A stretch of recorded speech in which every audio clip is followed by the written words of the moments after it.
Feel Spider-Man's webs on your fingertips via the springy, responsive use of adaptive triggers in Marvel's Spider-Man Miles Morales. You've never experienced swinging from building to building through Marvel's New York quite like this before. Lies! Lies!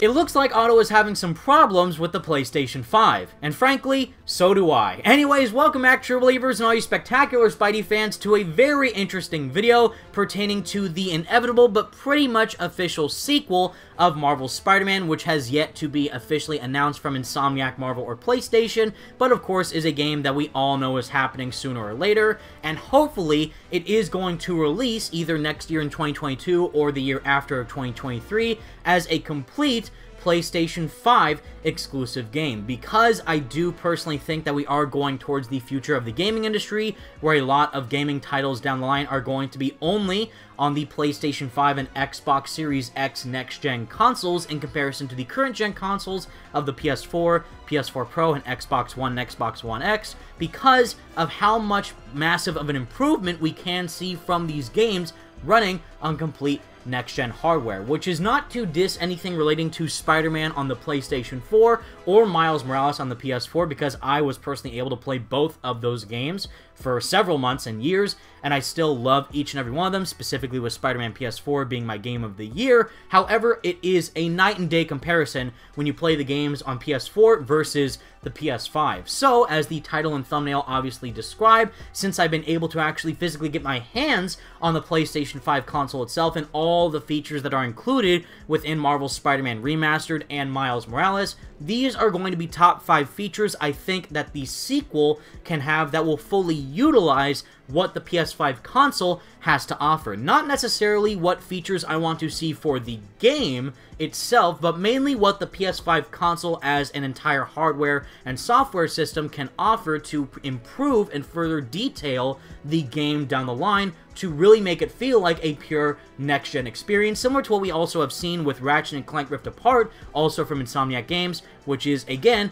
a complete PS5 exclusive, which totally blows all the graphical fidelity and visual capabilities out of the water that you are expecting for a next-gen game. Now, what's even more meaningful about this is not only was I able to completely play through the entirety of Marvel's Spider-Man Remastered, but as of last night at the time of this recording, I was in fact able to completely beat from start to finish Marvel's Spider-Man Miles Morales running on the PlayStation 5. So essentially, after playing both of Insomniac's Spider-Man games non-stop on next-gen hardware, I do feel like I have a pretty darn good grasp as to how exactly Insomniac, Marvel, and PlayStation can further improve these experiences going forward as mainstream PS5 exclusives. So to begin with, the bottom of this list with number 5 is actually a feature that I don't think is too complicated if you stop and think about it, but is something I do think is extremely easy to input, especially given the incredibly fast SSD that is included within the PS5 console to make loading times non-existent when playing several different titles. And knowing that this feature was left out of both the main Spider-Man game and Miles Morales, I do personally think it would be inexcusable if it was left out here for Marvel's Spider-Man 2. So while this is a relatively small feature when comparing it to the others I have on this list, I am in fact referring to a seamless day and night cycle. Now, the reason that Brian Intihar and Brian Horden provided as to why exactly there isn't a day-night cycle within either Spider-Man game is because they wanted to have certain times of day reflect exactly what type of mood and or tone is being conveyed within certain points of the game's story. Now, even though I completely understand the logic behind that reasoning, I still think having a seamless day-night cycle in the sequel will just add another layer of immersion that wasn't previously featured within the other games. And again, thanks to the console's SSD, and knowing that this feature was included in several other open world games in the past on the PS4 and even on the PS3, this should be easily attainable for a complete PS5 exclusive down the line. Now, as for number 4 on the list, which might seem rather obvious to some of you, is that being able to completely explore the entirety of Marvel's Manhattan in both Spider-Man games is a completely surreal experience no matter how you play it, either on the PS4 or PS5. Every single shred of detail that can be found within this open world just screams passion from the designers over at Insomniac Games and the love they have for the Marvel Comics aesthetic and inputting that into a realistic New York setting. But just because we already have the main island of Manhattan to explore in Marvel's New York doesn't mean that we can't ask for more. And thanks to the enhanced graphical power and overall system storage that the PS5 has in store in comparison to the PlayStation 4, I do think it's safe to say that by the time Marvel's Spider-Man 2 releases, we could possibly see a more expansive Marvel's New York City, not just being able to swing throughout the main island of Manhattan, but also going to other districts and boroughs like that of Brooklyn and Queens. There was a slight rumor coming from a well-known gaming YouTuber by the name of Luke Stevens claiming that he did hear from an inside source that the setting of Marvel's Spider-Man 2, instead of taking place in New York City, might instead somehow take place in Tokyo, Japan. However, as it currently stands, there hasn't been any validity to his claims, and knowing that Tokyo hasn't been mentioned once in either of the Spider-Man games, I still feel like having the main setting in New York City is the best possible way to go. Because being able to completely explore the main hometowns of Peter and Miles within Queens and Brooklyn respectively within this Insomniac Spider-Man universe, running completely on next gen, would just be an absolute treat. Now, as we move on to number 3, this would have easily fit in the number 1 spot if I didn't have 2 other features I thought were more important. And if you've been following me on Twitter or have seen any of my previous live streams for quite some time now, this is a feature I've easily been clamoring for ever since Spider-Man PS4 was first announced in 2016. And the coolest thing about this specific gameplay element is that we've already seen a proof of concept with this in both Spider-Man PS4's Silver Lining DLC, as well as certain segments in Miles Morales. And the most basic way I can think of describing this is by simply calling it the quick change mechanic, where you are able to play as Peter or Miles in the open world of New York City, and then quickly run into an alleyway,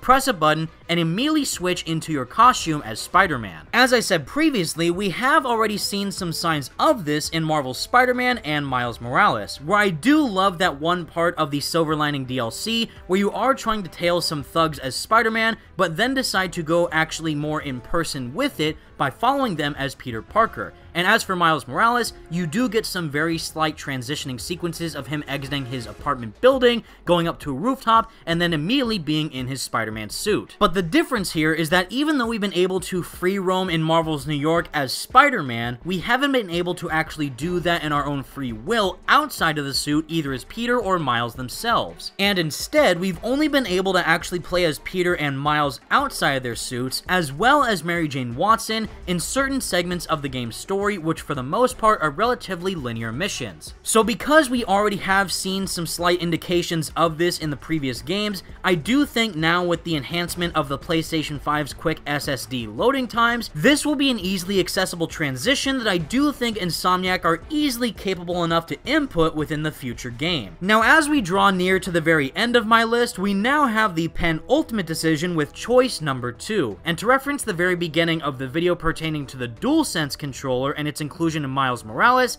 that is exactly what I hope Insomniac can double down on within Marvel's Spider-Man 2. When I was playing Miles Morales in comparison to Marvel's Spider-Man Remastered, I did feel like the DualSense inclusion was more apparent when you are fighting as Miles using his Venom powers. There's also some really cool segments in certain cutscenes where you do feel specific vibrations of the characters touching things or interacting with other objects that are directly inputted in certain sides of the DualSense controller and vibrating in a much more immersive way when compared to the DualShock 4. However, I personally felt like that there were not enough additions with the DualSense controller within Marvel's Spider-Man Remastered, and only polished a little bit more within Miles Morales versus how I first played the game on my PlayStation 4 Pro. Because if we are more than likely going to end up seeing Venom and or the Black Suit within Marvel's Spider-Man 2, I really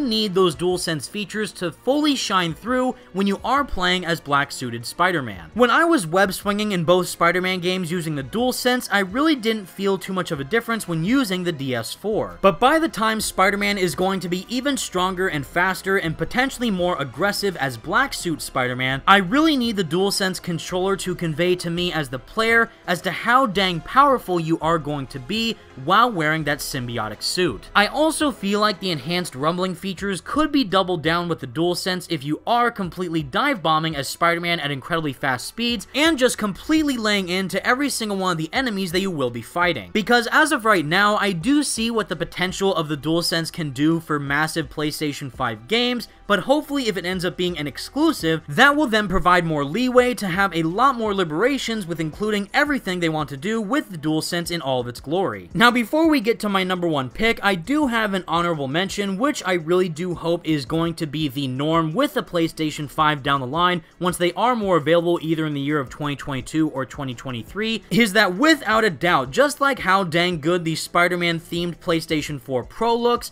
I desperately need a black suit themed advanced suit Spider-Man looking console for the PlayStation 5. I have grown quite attached to the black and white aesthetic that the PlayStation 5 is going for, but if Sony is going to be flaunting everything that the PlayStation 5 has to offer, then surely they could make players feel more engaged with the console by providing a special themed bundle with not only the Marvel Spider-Man sequel, but also a console to look exactly how I hope the black suit Spider-Man will look in the game. And I can guarantee you all right now that if that actually ends up becoming an item to purchase, I am going to do whatever it takes to get one for myself. And lastly, the final choice that I have on the list with number one, even though I am sounding like a broken record, is that I think we can all agree if Insomniac Games is planning to keep the overall character model of Peter Parker that they are using in Marvel's Spider-Man Remastered and Miles Morales with Ben Jordan, then hopefully they will be able to further polish and mature the main character model of Peter Parker to actually make him look like his main performer of Yuri Lowenthal. More importantly, actually look like a Peter Parker who is in his prime as Spider-Man at the current timeline that we have in Miles Morales, where he's been that way for 9 years and is currently 24 years old. Still, there was actually a time jump in between the first Spider-Man game towards Miles Morales.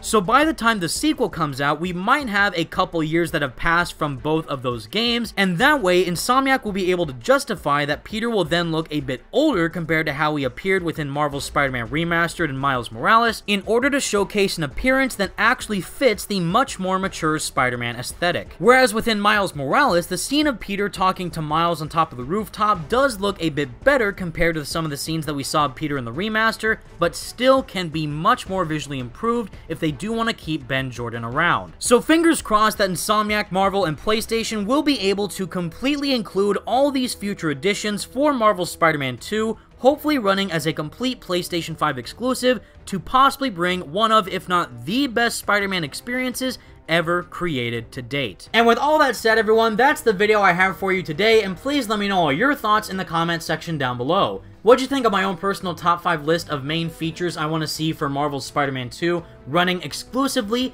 on the PlayStation 5? And please let me know your own personal top 5 list. I'd love to hear all your thoughts. I really hope that the PS5 can actually fully bring out the max possible gaming potential that can be included for a character like Spider-Man and just completely revitalize him in a completely brand new way that we've never seen before when playing the base games on the PlayStation 4 versus how they are much more improved on the PlayStation 5. I'd love to hear your thoughts. Thank you all so much for watching. Leave a like on the video and subscribe to the channel if you did enjoy, and for more Spider-Man videos like this. And until next time, true believers, stay spectacular, Spidey fans, and peace out.